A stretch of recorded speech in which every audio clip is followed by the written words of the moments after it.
Bonjour à tous, bienvenue dans cette 23e vidéo de mon challenge crypto. Aujourd'hui on va parler de Léo, qui est du coup la monnaie de l'exchange centralisé Bitfinex, et qui se trouve à la position 20, 21 selon le moment où je regardais, du top crypto, par capitalisation bien sûr. Alors du coup, Léo c'est le jeton, comme je le disais, de Bitfinex, qui est un exchange centralisé, et cet exchange fait partie de l'écosystème Efinex, qui est en fait principalement le nom d'une grosse entreprise qui est derrière.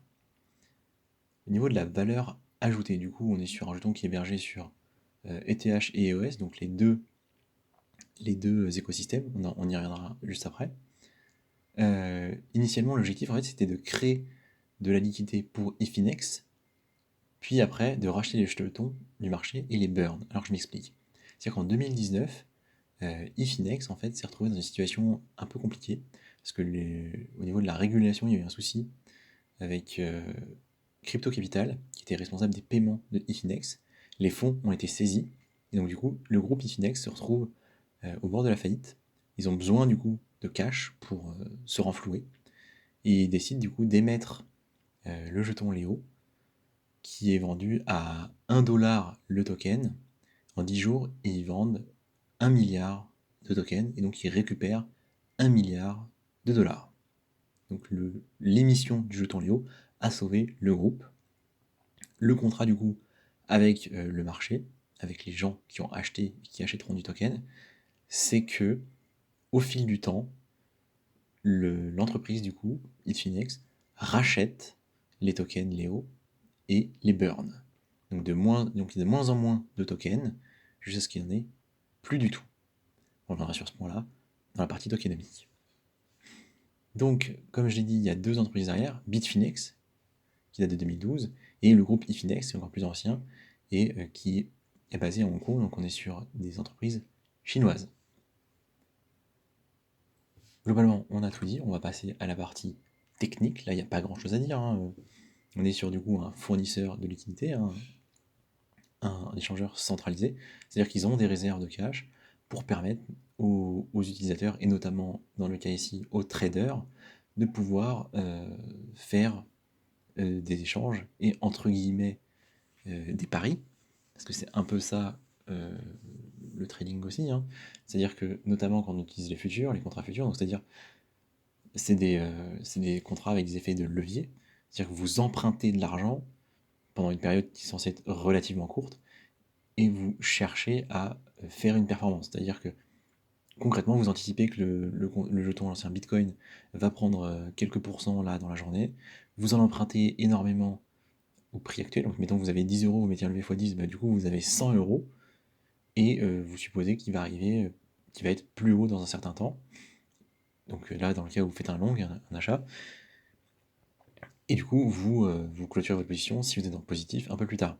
Et donc pourquoi la plateforme a besoin d'avoir plein de liquidités? C'était pour fournir du coup là le cash aux traders. C'est pour en fait assurer les transactions. Du coup, c'est pas du peer-to-peer, ça joue le rôle de réserve de cash, comme une banque en fait. Au niveau, euh, Au niveau de la technologie, du coup, on est compatible ERC20 et EOS. En réalité, on est même émis aux deux tiers sur ERC20, sur le réseau Ethereum, du coup, et un tiers a été émis sur le réseau EOS. Donc ça, c'est au niveau de l'émission des tokens quand ils ont été créés en 2019. Au niveau de la tokenomique, du coup, on est sur une supply max de 953 millions de tokens, à savoir qu'initialement, il y en avait 1 milliard, comme je le disais. Donc, il y a eu de la destruction de tokens. Ça, c'est cool, ça nous permet d'observer qu'effectivement, le token est bien déflationniste et que le burn semble fonctionner, vu que la masse monétaire globale a baissé.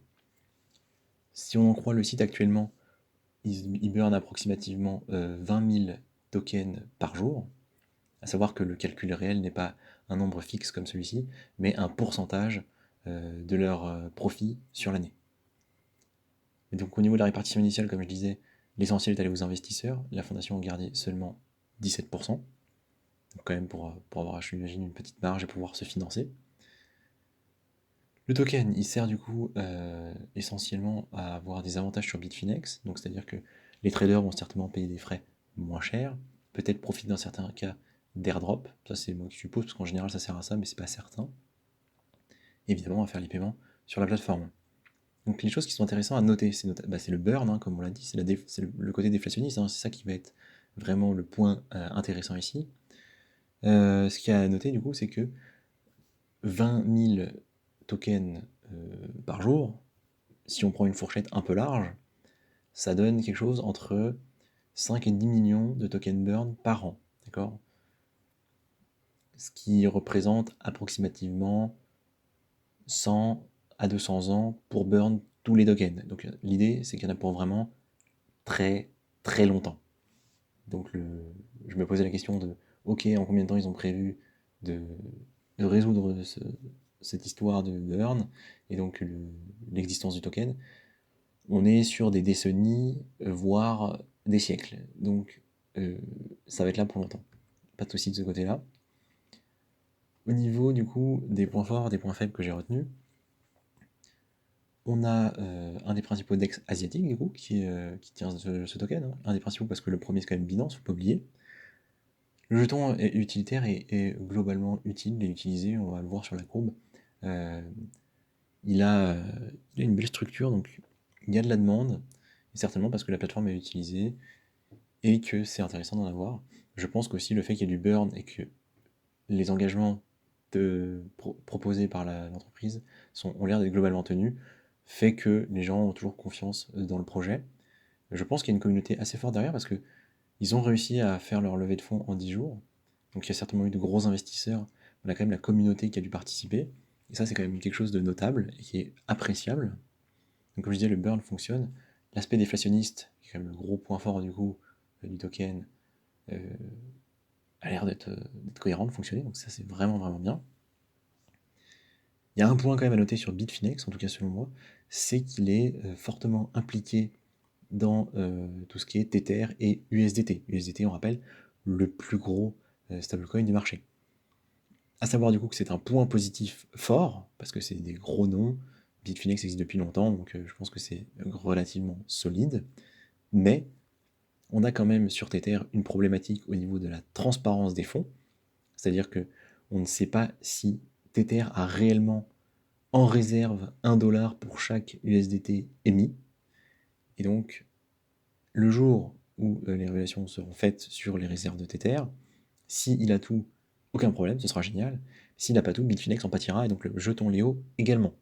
Dans la même veine, on a les réserves de l'exchange, du coup, qui ont été mises en avant, qui ont été montrées, et qui sont disponibles sur différentes plateformes, notamment sur CoinMarketCap. On peut voir d'ailleurs qu'ils ont pas loin de 50% de BTC. Donc ça, c'est très bien. Il y a beaucoup d'autres exchanges qui l'ont fait aussi. Le problème, c'est qu'on nous montre que les réserves, on ne nous montre pas les dettes. C'est-à-dire que nous, ce qu'on voudrait, c'est un bilan total pour comprendre quelle est réellement la situation financière de l'entreprise. Or là, ce n'est pas le cas. Et donc, tant qu'on n'a pas cette transparence-là, à titre personnel, j'ai un peu des doutes. Enfin, pour moi, je suis en retrait vis-à-vis d'un investissement potentiel sur ce token tant que ce type d'information n'est pas clair. Parce que j'ai besoin, entre guillemets, d'être rassuré, et je pense que l'ensemble des investisseurs ont besoin d'être rassurés sur ce point-là. Petit point que j'ai pu noter au travers de mes lectures, parce que moi je ne suis pas un utilisateur de Bitfinex, juste pour conclure, a priori les frais seraient relativement élevés. Alors j'ai quand même fait ma recherche, c'est possible que si vous faites des gros leviers, vous payez un peu plus cher, mais globalement ça n'avait pas l'air hyper choquant. Cela dit, j'ai noté quand même qu'il fallait au moins 10 000 euros pour faire des virements. Les virements, c'était le minimum, c'est 10 000 euros. Là, par contre, je trouve que c'est un peu déconnant. Je dis, c'est toujours d'actualité. C'est beaucoup moins user-friendly qu'un Binance, du coup. Et je pense que ça expliquerait pourquoi il n'est pas plus loin dans le classement, parce que, je veux dire, il a plutôt des bonnes caractéristiques, donc il pourrait être encore plus gros. Mais ce genre de choses-là, à mon avis, limite un peu. Bref, c'était une petite parenthèse pas très importante. On va aller voir le graphique. Donc, globalement, je dirais que c'est un bon projet, que le token semble avoir du sens. Et globalement, si la boîte tient son engagement de burn, ce qui semble être le cas, toutes les raisons de leur faire confiance. Juste, on voit des preuves, non pas de réserve, mais d'un bilan équilibré et sain, comme je disais. Donc rapidement, en weekly, donc on voit, bon, ça a baissé au début lors de l'émission. On voit que depuis là, on est quand même plutôt dans un gros canal haussier, depuis décembre 2019, donc sur 2 ans, plutôt canal haussier, je dirais. Cela dit, on voit quand même que depuis la TH là en février de cette année, on est en baisse, hein. Les plus hauts sont toujours plus bas, et les plus bas sont toujours plus bas, d'accord? Donc théoriquement, ça peut aller plus bas, donc pas d'urgence là-dessus, mais quand même à noter que c'est un token qui résiste extrêmement bien. C'est-à-dire que sur l'année qui vient de s'écouler, là vous prenez en décembre de l'année précédente, vous êtes sur des prix qui sont quasiment les mêmes. Je veux dire, le cours n'a pas évolué, enfin, le cours a bien évolué, mais là où la plupart des tokens vont être à moins 70%, moins 80%, là vous êtes à zéro. C'est quand même plutôt notable. C'est un token qui était plutôt dans le vert sur un an. Même si on voit, si vous avez pris depuis là, avril, allez, ça redescend sur remonter, en juin, depuis juin, c'est en baisse évidente, hein. Le token a perdu un bon 40% depuis là. Donc je pense que ça continuera. Et comme je vous l'ai dit, je pense que ce serait intéressant d'attendre d'avoir les informations, un peu plus de transparence sur le bilan de l'entreprise, éventuellement sur les réserves de Tether. Et à ce moment-là, si tout est dans le vert, je pense que c'est un projet intéressant à considérer. Et dans une zone qui serait peut-être plutôt par là, du coup, hein. Attendre que ça rejoigne gentiment. Là, on est à 3,70, on peut gentiment attendre le 3,3, voire plus bas, hein. Ouais, sur ces niveaux-là, je pense. Il n'y a pas d'urgence. Donc je surveille, j'attendrai cette zone-là. Voilà, c'était mon avis sur le token Léo. Merci de m'avoir écouté et à la prochaine.